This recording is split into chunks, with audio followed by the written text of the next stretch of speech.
we go on dates. And, you know, Sarah, as she said, has not only had bad come on lines, she's also had very interesting dates. Would you like to hear one? Yes. Absolutely. Could we have this a bit louder? Would you like to hear one of Sarah's dates? Yes. Woo! So, please welcome back to the stage the wonderful Sarah. She hates it when I say this. Thanks.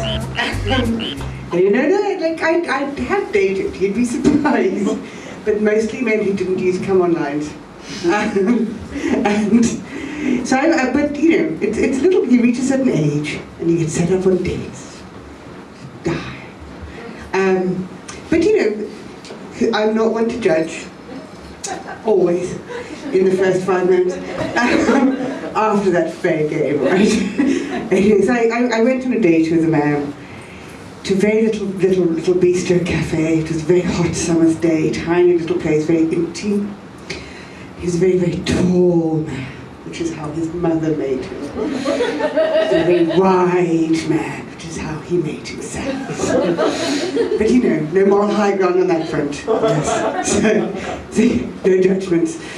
No more than he was judging me, anyway. So we sat through this date in this very, very hot, very, very small little cafe, and he started to sweat profusely. Now, women glow, men perspire, horses sweat. What I was taught at school, no, he sweated. Niagara Falls had nothing on him. It was lovely. And so I felt really badly for him, so I said, you know, feel free to, you know, make yourself a bit more comfortable. I understand that you're feeling a little bit warm.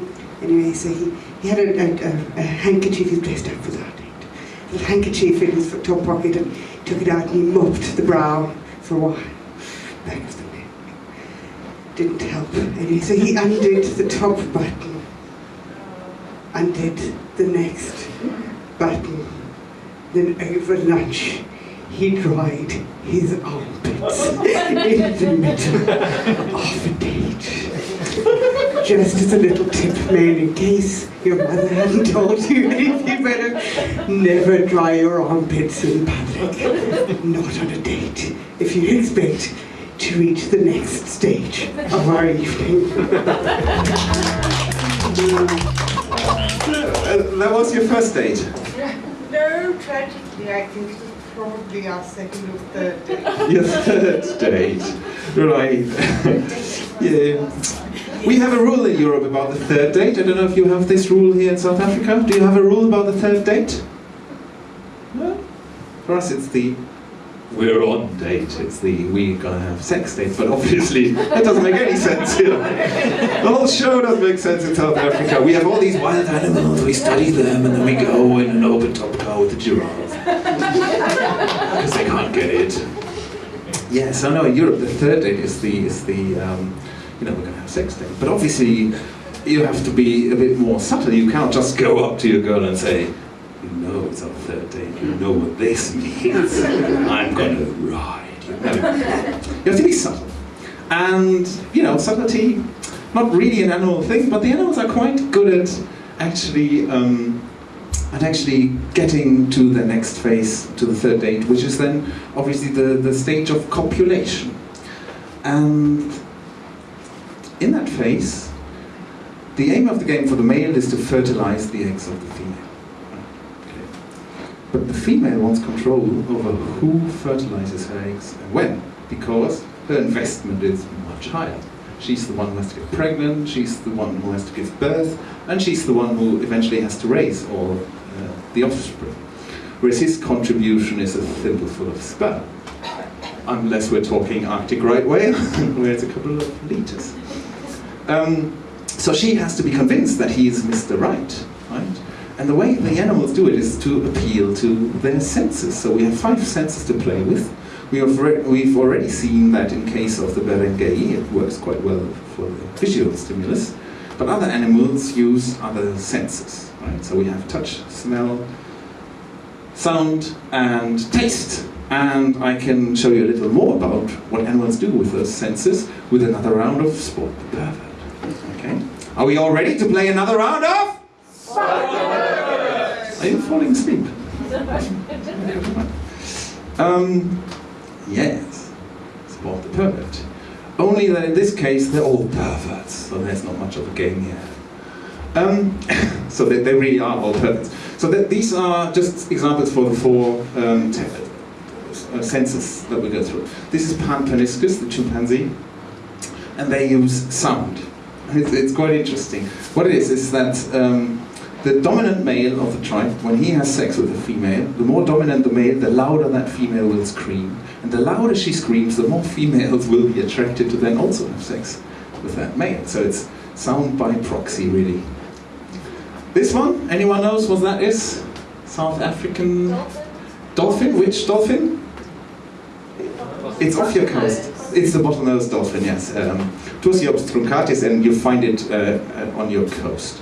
And they use touch. It's known as beak genital propulsion. And the name says it all. The male inserts its beak into the genital slit of the female and then propels her around through the water.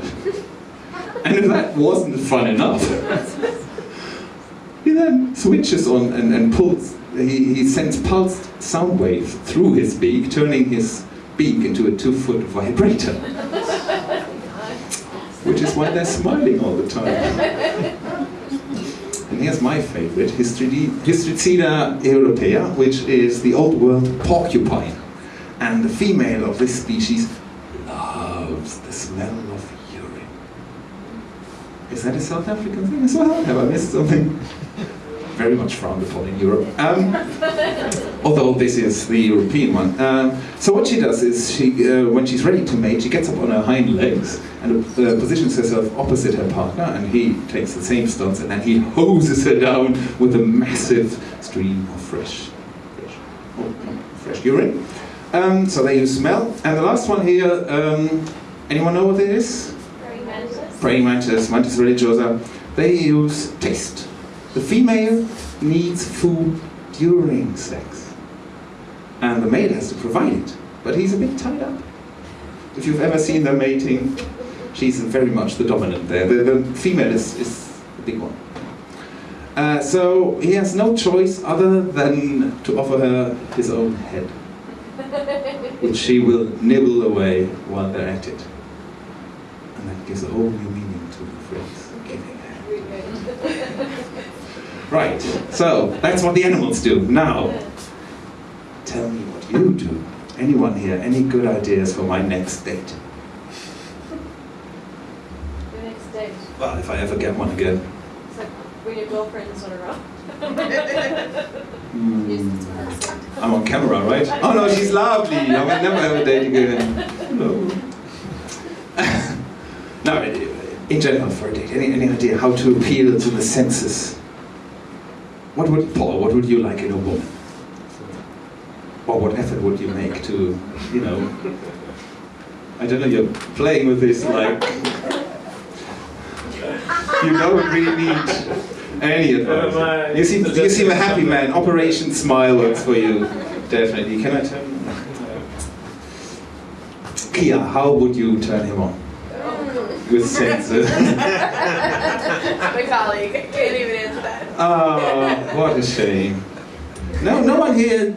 Any idea what to use with the senses? No, well, all 5 of the senses. Oh, we use all 5 of the senses. Sure, visual, show with a cleavage, with a leg. Exactly. Whatever, something nice scent on, Yeah. smell, touching his leg. Touching his leg. Unfortunately, his nose is not 2 foot long. Well, I wasn't aiming for his nose. But he might aim for something with his nose later on, because he learned something tonight. Don't know where you find the next open waters, but I trust you will try it. Yes, we try to make a mix of them. We use most of these things when we're going on a date. And certainly you do it on a third date. And there's one third date of mine that I would like to tell you about, where I try to use all what I learned and see if it works. Just to save you going through all this. So basically it was the third date, beautiful girl, and I invited her for pasta. Right, so ding dong, doorbell goes. And actually I invited her home, which isn't easy because I live with my mum. The glamour of comedy. Right? So But Mum had gone away, had ironed my shirt beforehand so that I would look a bit smart. But ding dong, doorbell goes, she comes, and she's all dolled up for pasta. Right? Now, no one gets dolled up for pasta. So it's on. Right? She understands the third date rule. Good girl. So she comes in and we have the meal, and she seems a bit uncomfortable for the whole situation. So I ask her what's the problem, and she says, I'm feeling a little bit stiff, which was quite a coincidence. So I told her that I give a mean massage. I learned it from a professional in Thailand. But that we would have to go upstairs because, any moment now my mum might come home. And so she obliged and we went upstairs. And you know how sometimes things just work out. We entered the room and there were hundreds of scented candles lit strategically across the room. There was background music, the Bloodhound Gang playing. Oh, me, baby, ain't nothing but memories. On a vinyl, so I turned it down a little to make it sexier and a bit creepier, but it was low enough to just appeal to her subconscious and on repeat. I even let the window open in case she wanted to scream and attract some more feelings. Right, so everything worked out, and I was going at it, and giving her the best massage that I could, and then at some point she rolled over, and her breasts fell sideways, like partly cooked fried eggs. But she had this longing in her eyes, and so I dropped all my inhibitions and my trousers, and I proudly presented my pulsating penis. And she gave me that horrified look like Shona earlier, going, oh, I don't think so. And, I know comedy is about punchlines, right? But sometimes it's also about morals, and girls, that's not cool. She left me hanging there, with testicles brimming the size of watermelons. 500 million mini-me screaming, let me out! Right? It's not fair.